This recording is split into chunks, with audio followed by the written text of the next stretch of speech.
Key components recovered. That's the word from U.S. Northern Command on recovery efforts on the Chinese spy balloon.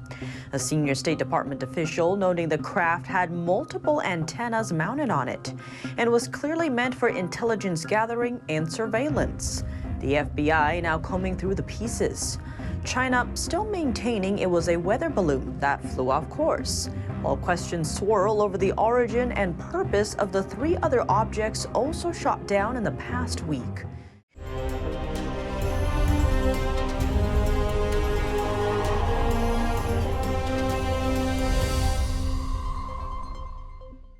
Welcome to China in Focus. I'm Tiffany Meyer. Updates on the downed Chinese spy balloon. The U.S. military has recovered key electronics from the spy balloon shot down a week ago. The U.S. Northern Command revealed that priority sensors and other components were among the objects found. Let's zoom in. A senior State Department official says the balloon had high-tech equipment on it and multiple antennas. He says the device was clearly for intelligence surveillance and likely capable of collecting and geolocating communications. China on Monday claimed that 10 U.S. high-altitude balloons have flown into its territory throughout the past year without permission. U.S. officials refute the claim. Mass-produced propaganda from Beijing with limited human effort required. A research firm has identified a series of deepfake video clips featuring AI-generated newscasters, all of them broadcasting messages that align with the Chinese Communist Party or CCP. Here are the details. On first glance, these look like news anchors, but they are not real people.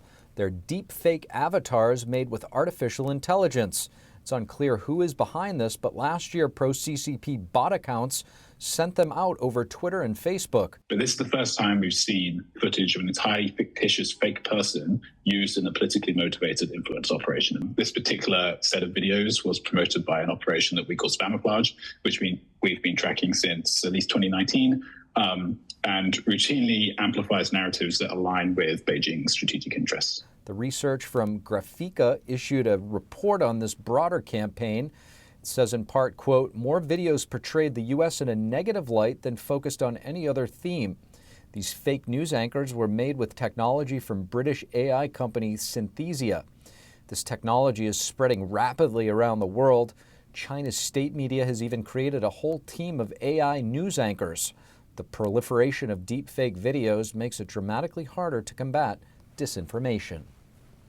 Next, an update on the green laser beam that appeared in the sky over Hawaii. A live stream camera mounted on a telescope captured the footage in January. The National Astronomical Observatory of Japan, which owns the telescope, suggested the laser came from a NASA satellite. But NASA scientists told the agency that they believe it came from a Chinese satellite called Daqi-1. The Chinese satellite mainly measures greenhouse gases, pollutants, among other things.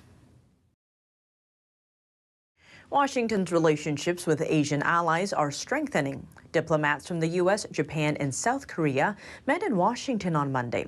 It's the group's 5th discussion in the last 2 years during the Biden administration's term. Here's what they discussed. All 3 diplomats expressed concerns over the humanitarian disaster in Turkey and Syria after last week's earthquake. They also highlighted security concerns about North Korea's nuclear weapons program, the war in Ukraine, and tensions with China. U.S. Deputy Secretary of State Wendy Sherman pushed back on Beijing's claims of the U.S. flying surveillance balloons over China and asserted the 3 countries will counter China's actions in the South and East China Seas. There are no U.S. government balloons over the People's Republic of China. None. Zero. Period. We will continue to counter the PRC's destabilizing activities in the South and East China Seas. We will keep working for maintaining peace and stability in the Taiwan Strait. Sherman says the trilateral relationship remains strong and is only becoming stronger. Japan and South Korea are Washington's most important allies in East Asia. Both embrace democratic systems. 2 communist neighbors, both with nuclear weapons, operate just next door, China and North Korea. More automotive jobs are headed back to the U.S., but with ties to China. American carmaker Ford plans to build a new U.S. factory, but with help from a Chinese company that's offering certain technology. The plant will be structured so it can still get incentives from the U.S. government. How will that work? Let's take a closer look. Ford Motor Company plans to build a factory in Michigan, specializing in electric vehicle batteries. It's an investment that will total $3.5 billion. The plant would also add at least 2,500 jobs to the U.S. market. But the state of Virginia is characterizing the project as a front for the Chinese Communist Party and says it would raise national security concerns. Because of it, the state dropped out of the race to home the factory. The reason is Chinese company CATL would supply lithium iron phosphate technology, equipment, and some workers. But those links to China won't disqualify the factory from getting U.S. tax incentives. That's because a subsidiary fully owned by U.S.-based Ford would own the factory. More than $200 million for the plant came from Michigan's Strategic Outreach and Attraction Reserve Fund. The total size of the incentive package hasn't been disclosed. The company expects to take advantage of U.S. factory tax credits. Plus, buyers would also receive thousands of dollars in tax credits because the vehicles are produced in North America. A major U.S. public pension fund cutting its investments in two companies. One is based in China, the other Taiwan. The New York State Common Retirement Fund is the third largest U.S. pension fund, with assets totaling more than $230 billion. According to its filing with the Securities and Exchange Commission, the pension fund sold more than $8 million worth of shares of Chinese e-commerce giant Alibaba in the fourth quarter. That stake made up more than 10% of the company's held shares. The fund also sold its more than $40 million stake in Taiwanese semiconductor maker Tsmc. Those changes came amid controversy around another major U.S. retirement plan. The Thrift Savings Plan administers over $800 billion in retirement funding. That money covers over 6 million retired federal employees and service members, including retired Army troops. It invests through a stock market index, which includes various companies from different countries. About 8% of those companies are from China. Former President Trump, as well as some lawmakers, have tried to prevent the fund from investing in Chinese companies, only to get the response from the fund board that the Chinese companies are available for American public to invest in, so it should be legal for the thrift members to do the same. Beijing's alleged interference in foreign elections is back in the spotlight. In Canada, a former diplomat says China's disinformation campaign has cost a member of parliament. Here's the story. Canada's House of Commons heard a round of allegations accusing Beijing of meddling in the country's 2021 federal election. In September of that year, then popular Conservative Member of Parliament Kenny Chu lost his seat, but he might still be in office if it weren't for a Beijing disinformation campaign. That's according to former ambassador to China, Charles Burton. He testified at the hearing before Canadian Congress last week.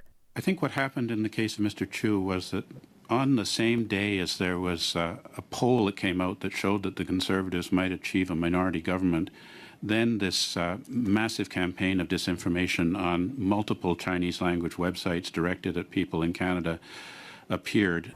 What made Chu a thorn in the side of the Chinese Communist Party, or CCP?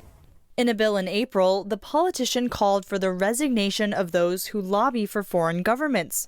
He also voted to declare China's treatment of Uyghurs as genocide. CCP-controlled media outlets were quick to blast Chu as a so-called anti-China activist and succeeded in stoking the wrath of the Chinese nationalists overseas. Burton argued that Canada shouldn't back down. My subjective judgment was that the impact was enormous. The longer we remain passive and ineffective, the more encouraged they'll be that they can do more of this and get away with it. No Chinese diplomats have been declared persona non grata, and no agents of the Chinese regime have been brought before a Canadian court to be accountable for alleged criminal activity. That this emboldens the Chinese regime to do much more of it in the next election. Persona non grata means the person is unwelcome. Global News cites a 2017 memo to Prime Minister Justin Trudeau. It lays out evidence of the Chinese regime's infiltration in, quote, all levels of government. It adds that those tactics are designed to influence Canadian officials and to compromise the security of the country. What's more, Beijing has been caught secretly funding Canadian candidates. The Canadian Security Intelligence Service is investigating the situation. Washington is renewing a warning that it will stand and defend the Philippines. That's after a Chinese vessel allegedly directed powerful lasers at a Philippine patrol vessel and briefly blinded some of its crew. The incident took place last week in the disputed South China Sea. The Philippine patrol vessel had been on a mission to resupply its troops there. Beijing claims almost the entire South China Sea as mainland Chinese territory. It also disregards a 2016 ruling by an international court that rejected those claims.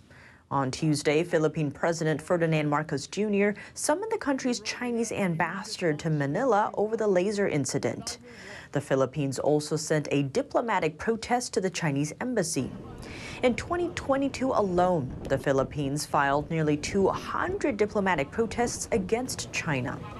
On Monday, China responded to the accusations, saying the Philippine Coast Guard ship trespassed into its waters and that the Chinese vessel responded professionally and in accordance with international law. Washington said Beijing's dangerous behavior threatens regional stability and reaffirmed its support for the Philippines. Similar to how the Chinese spy balloon violated U.S. airspace, a new investigative report is shedding light on China's illegal fishing worldwide. From spying to a civilian militia, Chinese fishing practices have it all. But who's paying the price? Let's take a closer look. The rich and ecologically diverse waters of the world's oceans have been a draw for local fishermen for centuries. Now these waters face a larger and much greedier hunter, China. An investigation into China's distant water fleet, vessels operating beyond China's exclusive economic zone or EEZ, exposed shocking data. According to the report by IJ Reportica, China has the largest distant water fleet in the world. From 2019 to 2021, China fished in the exclusive economic zones of over 80 other countries across the globe, except in North America. To put that in perspective, out of China's 47 million fishing hours, Chinese fishermen spent nearly 10 million hours outside their own waters, either on the high seas or in other nations' waters. NTD interviewed IJ Reportica's investigative journalist. Well, surprisingly, Chinese trawlers were also seen in Russia's EEZ. Their activity peaked in September 2022 with over 35,000 hours of legal fishing and over 100,000 hours of dark fishing. Going dark refers to when Chinese ships disable their electronic tracking devices or automatic identification systems, and that's associated with illegal, unreported, and unregulated fishing. As determined by certain global rankings, China is the #1 offender of illegal, unreported, and unregulated fishing. Over 60% of its vessels are reportedly involved in such practices worldwide.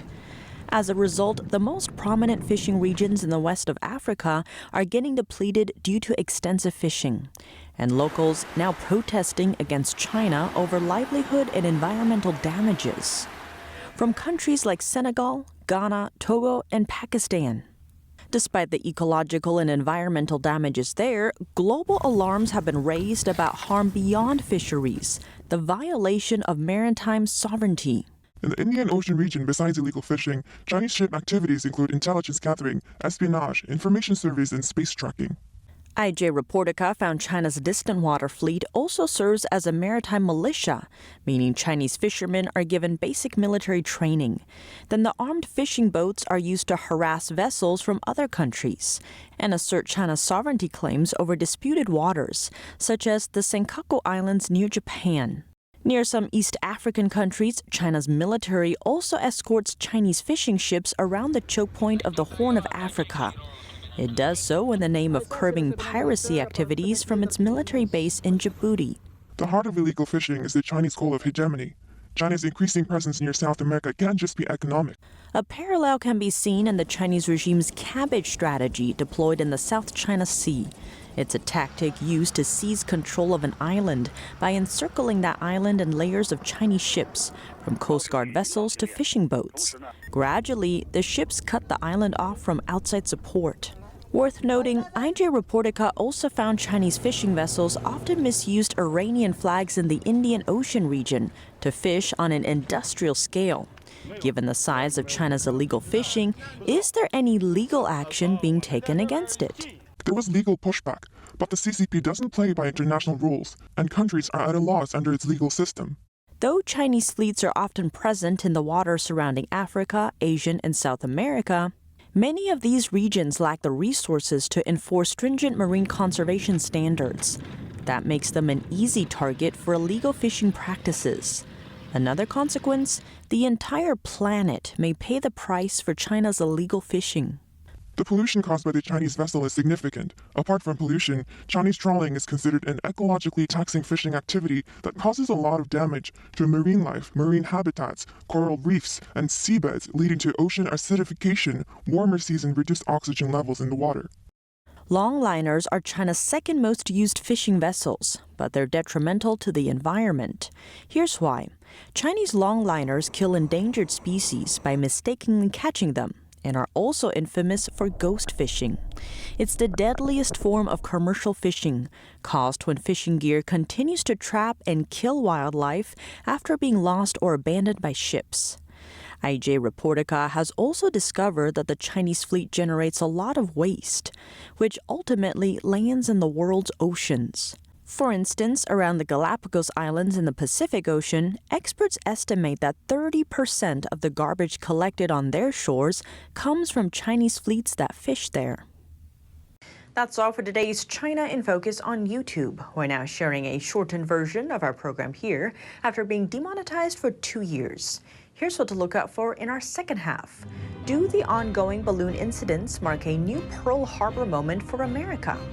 We spoke to Casey Fleming, CEO of Black Ops Partners, for his take and about what Americans can do. The full episode is available on our partner platform, Epoch TV. To sign up, click the link down below. Thanks for watching China in Focus. I'm Tiffany Meyer. See you tomorrow.